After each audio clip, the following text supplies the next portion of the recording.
Assalamu алейкум, hürmetlik тамашыбынлар. Біздің бүгін Саламат болуң подкастының мехмени Шамшидинова Майгүл интерна клиникасының терапевт гастроэнтерологи. Майгүл, ассаламу алейкум. Ассаламу алейкум. Сіздің мұшы доктор кәсіпке келіш тоғырыста біршке сөз етіп кетсіңіз. Менікі бұл доктор болуш біріншіден дадамның армыны деп едім. Дадам өз вақытларда доктор болмай деп шу мақсатлар етемген. Шына чүмә туылған вақтыда менің қызым доктор болды деп дикен. Кичик вақтыдан татып доктор болушун эме билген, доктор болдугунумду. Шуның үчүн чоң болуп мектептен бүтөгөндөн кийин медицинский университетке түшүп,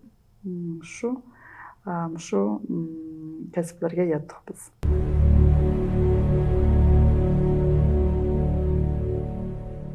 Ашказан атрапыда агырган, һәр качан ашказан агыргынын белгилери боламды. Албетте ндак эмес.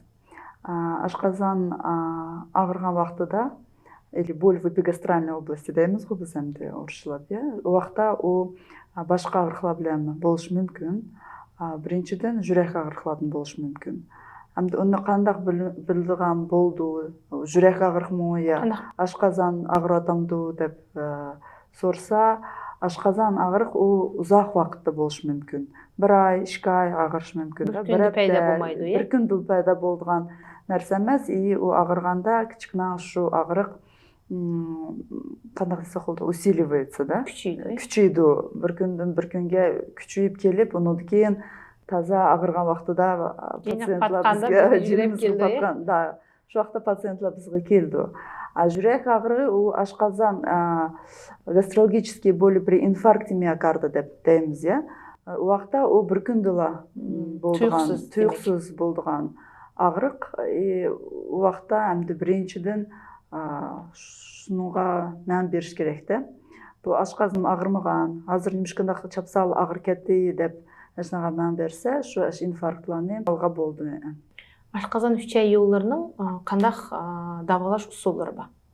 Эмди уники азыркы биз 21 веке деймиз го, уники көп давалаш усулдары. Биринчиден ашказанга келдиган болсак, бул биздинки ЭГДС, эзогастроduodeноскопия.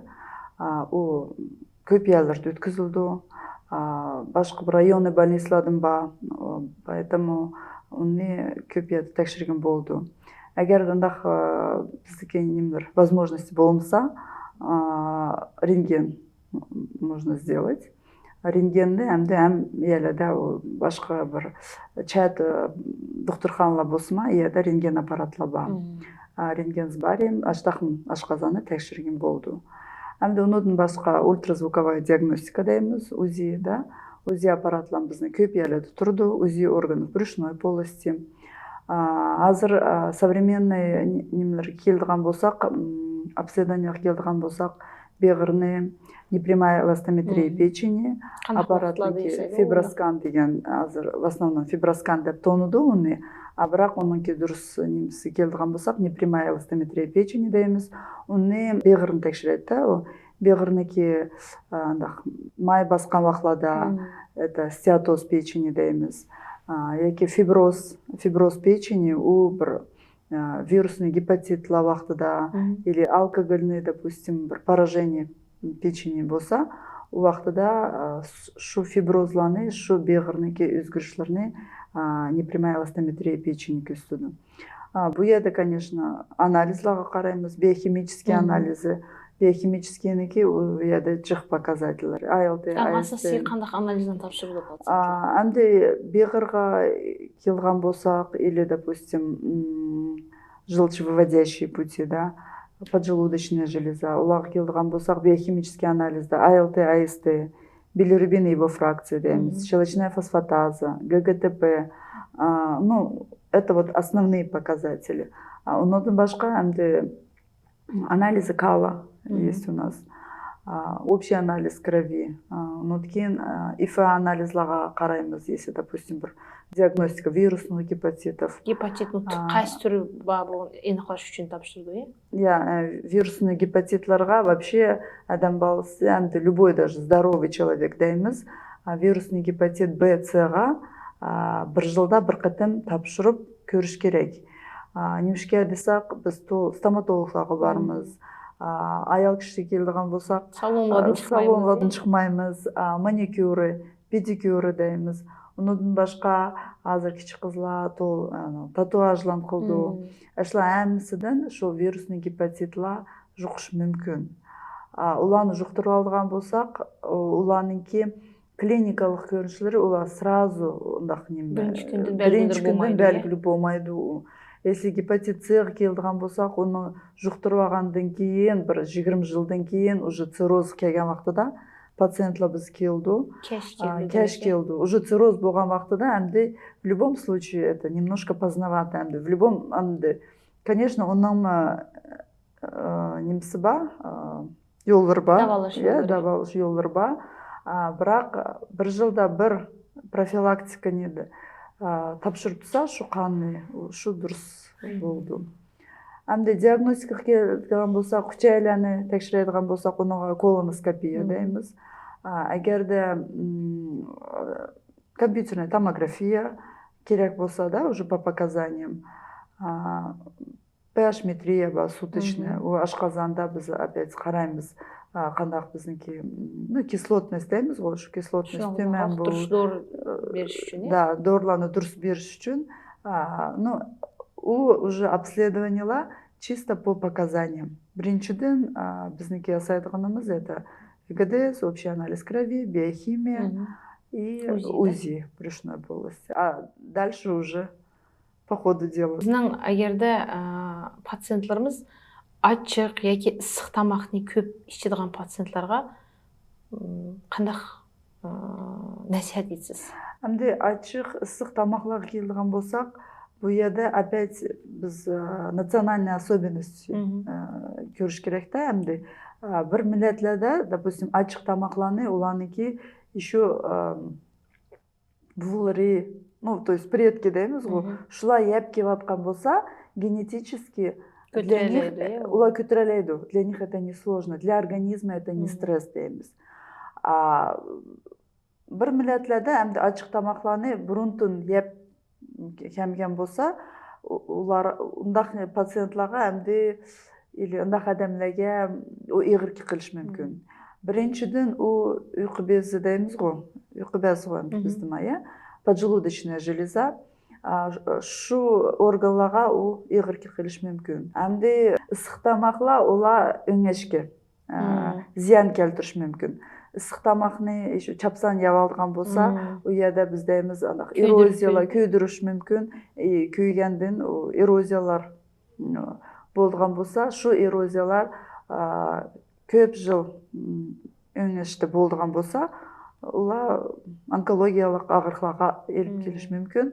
Шуның үчүн эмди тамак жеген ысык тамакны эмибиз жакшы көрөбүз, бирок барбир ушу ысык тамакны кайнак эмес, кичкене соотуп, дурус чайнап жейдиганын тырышыш керек. Шу дурус болду эмди. Кээ бир ар пациентлер келгенде ярымлары коюк тамак ээлемейди, какылды. Ярымлары сүйүк тамакка какылды. Ушу коюк тамакка какылганда, сүйүк тамакка какылганда кандай белгилер бар, кайсы агырыктын белгилери болуп эсептелет? Эмди унунга вообще адам баласы какылган вактыда независимо дейбиз, коюк тамаккымы, сүйүк тамаккымы, биринчиден бир агырыктын белгиси деп эсептелиш керек. Шуның үчүн ушу өңеште көп агырыклар бар. Эмди уну биз дейдиган болсак, барбир түшөнмөйдү да. Шу агырыкларныкы бир агырыктынки белгиси болуш мүмкүн.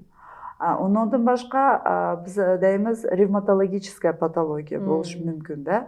Допустим, склеродермия деген агырыклар бар эмди ревматологиялык областта, агырыклардын арасында. Шуның үчүн шу агырыкларны дифференциальный диагностика жасаш үчүн бу жерде биринчиден какылган вактыда биз гастроэнтерологлар пациентлар келди. Биз уже уларны анализлерге карап, шу ФГДС диагностикасыга карап, ондан кийин бир дифференциальный диагностика жасайбыз да.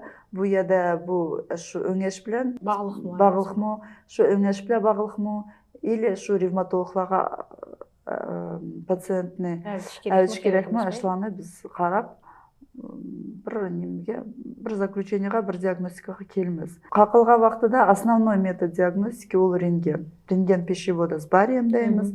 И ашына бойынша уже біліміз қанақ ағыр болуы мүмкін. Ошы сізге келіп қарылып атқан пациенттің арсыда әң сақ милет, әң көп ағырайдыған милет деп бейт аламыз. Яқынақта бейт алмаймын. Оны біз дейдіған болсақ, азыр қандақ милет болмысын, опять это среда обитания дейміз ғой, қаяды тұрватыды, яныки менталитет қандақ, яныки яватқан тамақлары қандақ, образ жизни, да. Допустим, бізге Қазақстанға келді, біздің Қазақстан алдыған болсақ, орыс болсын, башқа бір милләтлі болсын, ұйғырлар болсын, корейслар болсын, олар ұйғырчы тамақланып ейді, башқа тамақланып бізім ейміз, в том числе и фастфуд деп дейміз, да. И әшу еген тамақларымыздың әшу яшаватқан ритм жизни дейміз ғой. Әшілер әмсі играют роль, қанақ бір ағырқла болдыған болса, это играет большую роль. Демек милletке бағылық әмес, е? Милletке бағылық әмес. Қазір бады деген моды болып кетті. Шу бадыланы әді хесапсыз ішкен зияны өзінің әхвалға қарап адамда өзі пешерес боламды. БАДы это проблема номер 1 болды біздіңке азыр в 21 веке. БАДынікі, почему проблема номер 1 десақ, БАДы сетішқа рұқсат берілген бүтін әмісі рұқсаты жоқ оныке. Оныңға ешқандақ бір қанақ десам болды. Кіміл болса, о БАДыны саты берді.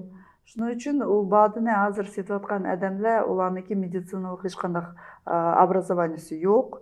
Ола оқиды, қарайды, оны панацея деп есапланды. О вайе мұдорны шыдыған болса, бүтін әм ағырқыларым яқшы бөкетітке деп. И сатқан әдәмі әшініңға ішініду. Ішінгенден кейін сатқан әдәмі, ну как бы, не желает зла дейміз, бірақ ола тоже ақшыға беріліп, оны сетішінің кейіне кірді. И ватқан әдәм мә әшінідан яқшы бөкетімен деп үмет қылды. И шыны үшін азыр бұл бадыла көп еді сетіліп, появились новые заболевания. БАД индуцированные гепатиты деген бізнеке азыр это тоже является. Если БАД индуцированный гепатит, ол чапсан шу циррозға алып келіш мүмкін. Потому что бұл еді біз дейміз, ішкен шу бадыға беғір чыдамай қылыш мүмкін. Көтіремейді. Шындақ жық бізнеке бір клинический случай болды. Бала өзі университеті малым болып ішлейді. Шыны білен, ол тренажерный залға беріп, ну, как бы, хочет нарастить мышечную массу, да? Спортивный вид телосложения дейміз ғой. Әшім азыр молодежға очень модно болып кетті. Әшеге бағанда тренерсі протеин беді ма? Протеинді башқа 15 бады ішкен ғой. 15 бадыны, 15 препаратны ішкен. Ну, там различные, это все витамины, протеины. Ярым жылдың кейін пациент с острым гепатитом инфекционный больницаға түшіді. Инфекционный больницадан кейін біздің клиникаға келді. Әмді, конечно, у пациентнікі әмді азыр Аллаға шүкіри состояниесі яқшы дейміз, но чего нам это стоило, мы только сами знаем, да? И, конечно, качество жизни. Уже все, оно не такое, как было раньше. Там не то, чтобы заниматься спортом, там переварить ту пищу, которую он принимает. Әсім болса, әшініңға уже қошал болды, да? Шындақ қанақтысақ, шындақ нәрселер азыр көп болып кетті. Шыны үшін обращаюсь к молодежи в первую очередь. Қандақ бір виды спорта бардыған болсаңла, біріншіден наращивание мышечной массы должно быть естественным путем. А если мы говорим естественным путем, это что? Это белковое питание, дейміз, да? А белок в чем содержится? Это в первую очередь мясо, молочные продукты, Там много белка. Не обязательно пить вот эти химические препараты. Уланы ішместен, бұрын қанақ, допустим, спортсменлан алдыған болсақ. Правильное питание. Біздің яшла hazır чапсан. Да, біздің яшла hazır чапсан әшіне вот мана hazır ішсем, әті спортсмен болып кетсем, әші дұрыс деп ойлайды. О дұрыс емес. Әрбір организмда біздіңке әмнемге вақыт керек. Естественный процесс білән организм үгітіп, әшініңға дұрыс питание білән маңсақ, это даст больше результат. И больше прибавит здоровья, дейміз, да, чем прием БАДов. Поэтому мен БАДыға прям категорически я не согласна с БАДами деп мен дәлемеймін. Почему? Потому что если біз азиатский странлан алдыған болсақ, ту же Японию, Корею, допустим, да, там ашу бір ағырқланы в основном БАДла біле сақ етуді. Бірақ оны кім берді? Оны доктор берді. Доктор білді, біздің докторлар берді, да?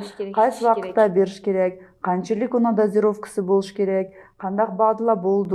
Мәдімін сопутствующий ағырқла болса, бұл БАДы болмайды деп оны ойлаймыз. Әрбір БАДының составы қарап, показания, противопоказания дейміз ғой әмді. Оныңки, допустим, ағырқы келдіған болсақ, оныңки сопутствующий заболеваниялар ба. Әшінға бір мұншақ БАДлары не подходят. И біз БАДла біле ішлемейміз емес, бізім ішлейміз. Бірақ керек еді қанчы вақытқа әшлан әмісіне қарап, оны өткен біздің БАДланы беріңіз. Вот без медицинского образования, допустим, те же вот біз дейміз сетевикла, әшланның еліп ішкен о дұрыс емес деп ойлайме. И пайдасы қарғанда зейін көп болды демек. Да, пайдасы қарғанда оның зейін көп болды. Көк чөплерінің арсыда ең пайдалық чөплер қайсы? Пайыз білен хисаплағанда біздің еген тамағымыздың арсыда көк чөп қанша пайыз болуш керек суткасыға? Әмді көк чөпке мұны көк чөп пайдылық, мұны пайдсыз деп дәлемеміз. Әрбір көк чөпнікі өзінкі пайдысы бар. Әрбір көк чөпте содержится свои витамины, да, какие-то микроэлементы даже бауники, да. Поэтому бұл еді рацион питания дейміз ғой. Любой көк чөпні қошса, ол пайдылық әкелді. Бірақ, яны бірақ еріміз ба, көк чөпні көп еш керек дегенден кейін hazır коктейли. Зеленые коктейли дейміз ғой. Смузи. Шу смузиланы көп ішідіған букетті. Оланы ішіп болғандың кейін, әмді біздіңкі в любом случае организм кішкіна оныңға стресс алды. Көп ішідіған болса. Оның кейін бір симптомла біле бізге келді. О симптомланы болғандың кейін азыр қанақ дейміз, әмді пациентла дәйлі, көп оқыды ғой. Көп оқыды, қарайды, рекомендациялар білен өзлері бір определенный анализлер бе келді ола. Шу анализлан тапшырға вақтыда, допустим, витамин B12. Витамин B12, он там начинает зашкаливать. Шуны білен ола, менеке бір онкология болып қалдым кейін мен. Осмуз ешкін есі жоқ. Бір онкология білен деп ола жүгіреп келді. Жүгіреп келіп, шуны білен сорғандың кейін, қағандың кейін, выясняем, что там все дело в рационе питания. И қанчылық шу көк чөплеріне еген әшланыки последствиялардан аштақ анализа болуш мүмкін. Поэтому бір 200-300 грамм зелени в день этого достаточно, чтобы восполнять в рационе питания, ну, как мы говорим, это даже не дефицит. Шу рацион питания, да, суточный нормасы бір 200-300 грамм болса, әшума хватает. Гастроэнтерологлар білен хирургларның арасында мұшы бір көп ағырқла байы, қайсы вақытта гастроэнтерологның ағырғай хирург өт кетеді? Әмді ондақ ағырқла көп. Біріншіден... Қанақ бәлгілі болғанда пациентлар гастроэнтеролог емес хирург жүгіріш керек. Но все равно, если біз именно гастроэнтерологические заболевания дейдіған болсақ, допустим, пациентники ашқазан ярысы, шай ярысы білән ула гастроэнтерологта бір лечение еватқан болса, шу вақта оныки қанақ дейміз осложнениялары болыш мүмкін, у осложнениялар кандак? Допустим, уну кан кетиши мүмкүн, перфорация, ерилип кетиши мүмкүн да, иш ярыла. Шу вакытта клиникада ошо агырып аткан жери техим күчөйдү. Күчөйүп кетсе, аш агырык. Шу вакытта, конечно, бул жерде обязательно хирурглар көрсөтүш керек.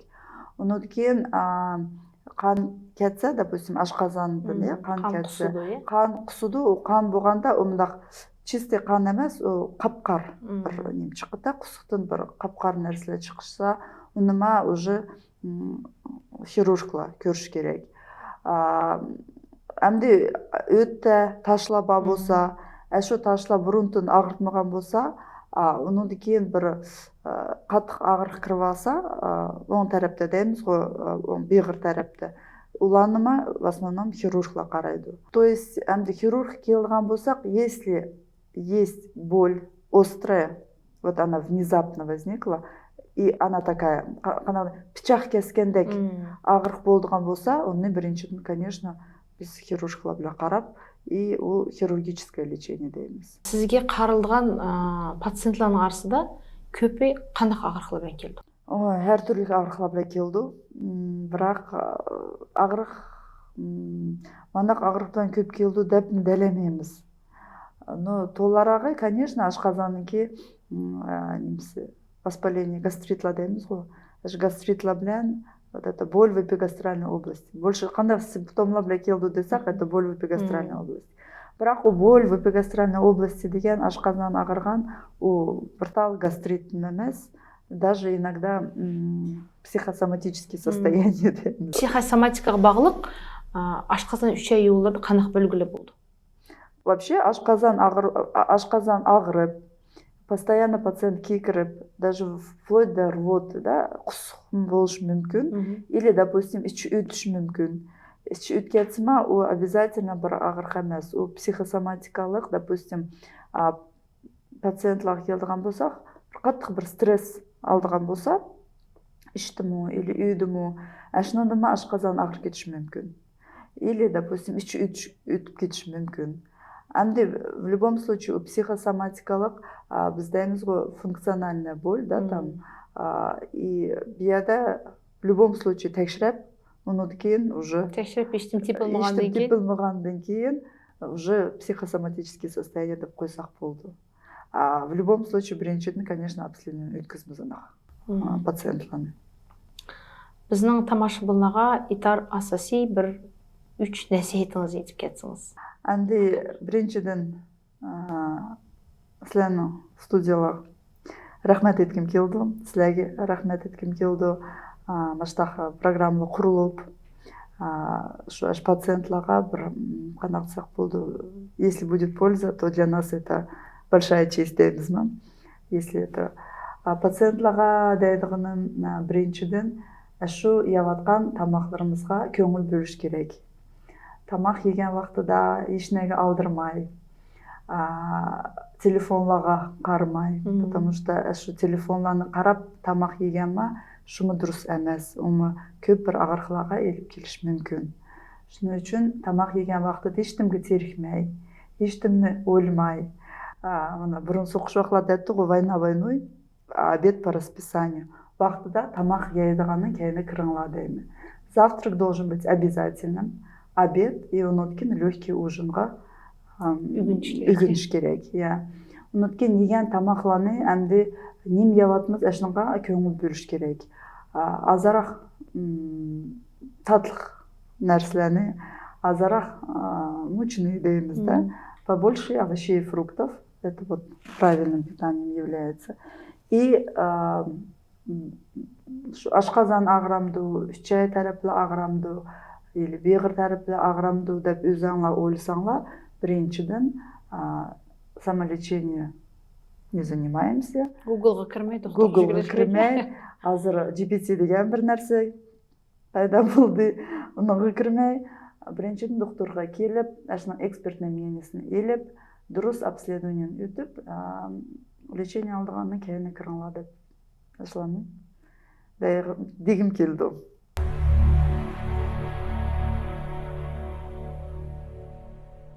Майгүл, рахмет сізге. Бүгін бізге келіп, біршке қыз, мұшы біздің гастроэнтерология қандақ ағырқылар ба, тоғырсы да біздің тамашы бұла бұда бөлінішпейіңізге. Hürmetli тамашыбында, сілерге чоң рахмет. Бізде бүгін студияда мейман болған Шамшидинова Майгүл.